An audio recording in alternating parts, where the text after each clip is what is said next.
म यो भिडियोद्वारा क्लास 12 को एकाउन्ट सब्जेक्टभित्र पर्ने एकाउन्टिङ फर लेबर बुझाउन गइरहेको छु। यो एकाउन्ट चाहिँ तब बनाइन्छ जब मजदुरहरूले आफूले गरेको बापत ज्याला पाउँछ र त्यो मजदुरहरूले काम गर्ने ठाउँको म्यानुफ्याक्चर कम्पनीहरूले कसरी मजदुरहरूलाई पैसा दिएको छ त हामी हेर्छौँ। म्यानुफ्याक्चर कम्पनीले दुई किसिमले पैसा दिन्छ आफ्नो वर्करहरूलाई। एउटा चाहिँ पिस रेट सिस्टम र यो पिस रेट सिस्टम भनेको चाहिँ यसमा चाहिँ प्रोडक्सन युनिटको हिसाबले पैसा दिन्छ आफ्नो वर्करहरूलाई। जस्तै यही मार्कर हाम्रो एक्जाम्पल लियौँ। यो मार्करको म्यानुफ्याक्चर गर्ने कम्पनीले चाहिँ के भन्यो भने वर्करहरू तिमीहरूले जतिवटा मार्कर बनाउँछौ म त्यतिको हिसाबले दिन्छु, अथवा प्रोडक्सन युनिट प्रोडक्सन कतिवटा गर्छस् त्यसकै हिसाबले म पैसा दिन्छु भनेछ अरे। यसमा चाहिँ के भयो भने पर रेट पर युनिट एउटाको दरले हैन। यसमा चाहिँ के भन्छ भने अब म्यानुफ्याक्चर कम्पनीहरूले के भनेछ भने ल तैँले 100वटा मार्कर बनाइस् रे म त्यसकै हिसाबले पैसा दिन्छु। अब मार्करको एउटाको 10 रुपियाँ भनेपछि 1000 र अर्को हिसाब चाहिँ अर्को चाहिँ कसरी दिन्छ भने कम्पनीहरूले टाइम रेट सिस्टम भनेर दिन्छ।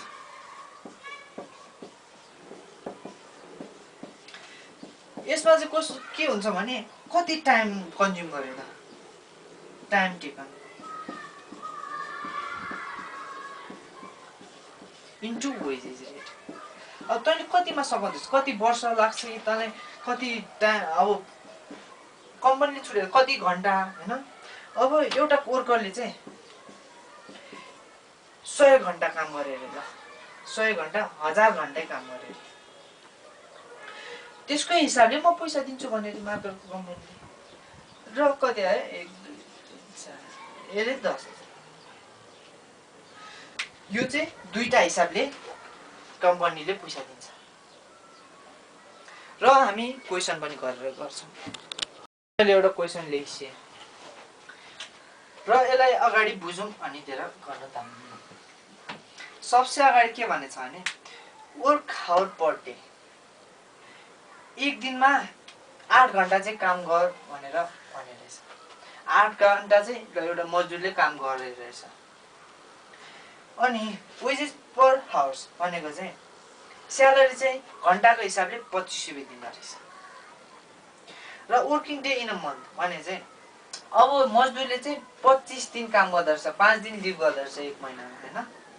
र यसलाई हामीले सोल्युसनमा गर्दा सबसे अगाडि चाहिँ हामी के गर्छौँ भने 25 दिन काम गर्यो, 25 दिनमा 8 घन्टाको हिसाबले 25 दिनमै 8 घन्टा काम गर्यो।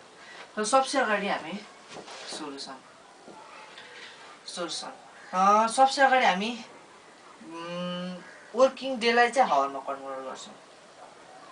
कन्भर्टिङ किनभने अब एक महिना 25 दिन काम गर्यो working converting work month into hours भनेको चाहिँ अब काम गरेको महिनालाई चाहिँ अब 25 दिनमा 8 घन्टाले काम गर्यो नि त। 25 दिनमा 8 घन्टा काम गर्यो, 25 दिनमै 8 घन्टा काम गर्यो कि एक दिनमा 1 घन्टा, 25 दिनमा 25 दिनमा 200 घन्टा 200 घन्टा काम गर्यो। र एकजना ल 200 घन्टा काम गर्यो हैन महिनामा। र अब एगेन अब यो घन्टा काम गर्यो, अब यसलाई पैसामा बदल्नु पर्यो त। कन्भर्टिङ हावर्स इन्टु वेजेस अथवा स्यालेरिज वी गट 200 इन्टु अब घन्टा 1 घन्टाको चाहिँ 25 रुपियाँ दिन्छ भने अनि त्यसपछि अब 200 घन्टाको 25 दरले कति दिन्छ त भन्दाखेरि चाहिँ 200 इन्टु 25 5000 दिँदो रहेछ। र हामीले यसमा के भन्नु कन्क्लुजन के लेख्नु भने therefore ₹5,000 has earned in month by worker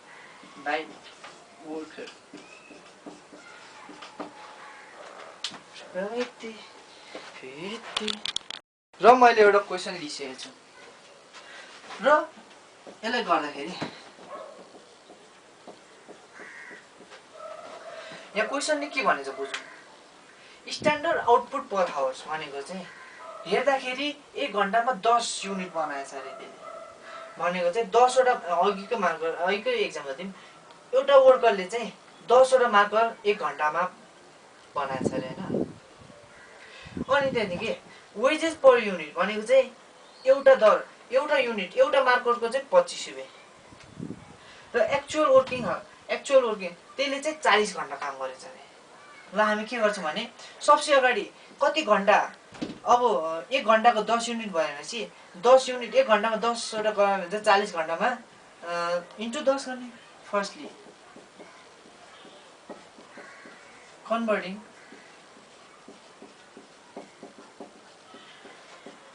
working hour. अब हामीले चाहिँ सबसे अगाडि काम गरेको घन्टालाई युनिटमा बदल्नुपर्छ नि त, किनभने 1 घन्टाको 10 भनेपछि त 40 घन्टाको 400 हुँदैन त। Converting working hours into units. We got working hour work hour भन्दा पनि हुन्छ यसलाई, किनभने काम गरेको घन्टा इन्टु पर युनिट भनेपछि इन्टु पर युनिट ले भनेपछि 400 इन्टु पर युनिट 10 40 400 आयो युनिट्स। त्यसले चाहिँ 40 घन्टामा 400 युनिट कमाउँछ। तर अनि हामीलाई के भनेछ भने एउटा युनिटको त 25 रुपैयाँ हो नि त। लास्टली कन्भर्टिङ अब हामीले चाहिँ कन्भर्टिङ युनिटलाई हावरमा कन्भर्ट गर्नु पर्दैन त। Units into hours we got 400 unit एउटा युनिटको 25 रुपैयाँ भनेपछि 400 इन्टु 25 भनेपछि 5 0 0 5 0 5 2 20 0 400 इन्टु 25 25 2 0 0 4 2 8 5 8 9 8 19 1,05,000